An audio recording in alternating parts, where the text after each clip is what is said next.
This is a persimmon.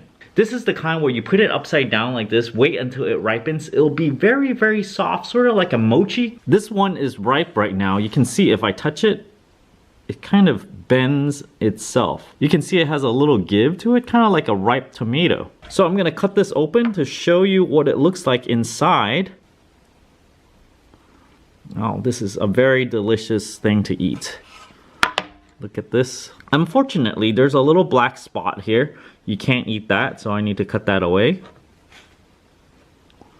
I wanted to show you guys this strange little piece over here. This little clear-ish piece within the persimmon. Let me take this out. This actually tastes like a little piece of jelly. You can see if I push it, it kind of bounces back like a piece of jelly. So let me cut a section across. This is just the jelly piece. I'm gonna taste it. I never tried it just the jelly piece before, so let's give this a try. It has this aroma. What can I call it? This persimmon aroma. Like, it has its own unique flavor. Kind of like when you eat a banana, you're like, oh yeah, that's banana flavor. A hint of papaya, slightly. But the impression when I eat this is it's kind of like a mochi. When you eat it, it's so strange that in nature, there's all these little different things. Inside this, it's kind of like a one full-on dessert by itself. It's kind of like a boba tea almost, because inside there's these little jelly pieces that you eat. Also, there is, you know, the liquid that is the persimmon. It's very, very good. Let me give this a bite from this top side of this thing, or actually bottom side. I do have to note that this thing has a very, very slight sandy feel to it. Like very, very fine grained sand. But you get used to it. It's still very, very good even with that. Typically what you can do is just kind of peel the skin off.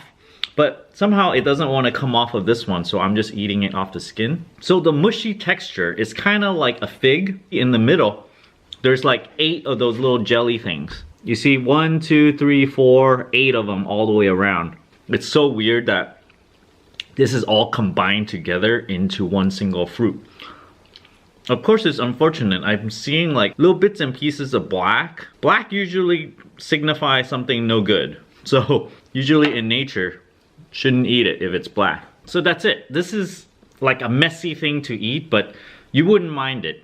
The first time I tried it, I was like, wow, this is really messy, but it's also really good. So you kind of don't mind the messiness. You kind of look forward to it. I so look forward to this persimmon. You kind of let it sit like this upside down, and then you just kind of watch it. You're like, oh yeah, you know, it's almost ready. Kind of like an avocado. So whenever you see this kind of persimmon, do give it a try. It's the kind that's not as flat. It's sort of like, almost looks like an orange, slightly pointy. It's kind of long instead. So give it a try, buy it, let it ripen, and then, you know, eat a mochi. It's very good. Thanks for watching this video. Don't forget to subscribe over here and click that bell icon.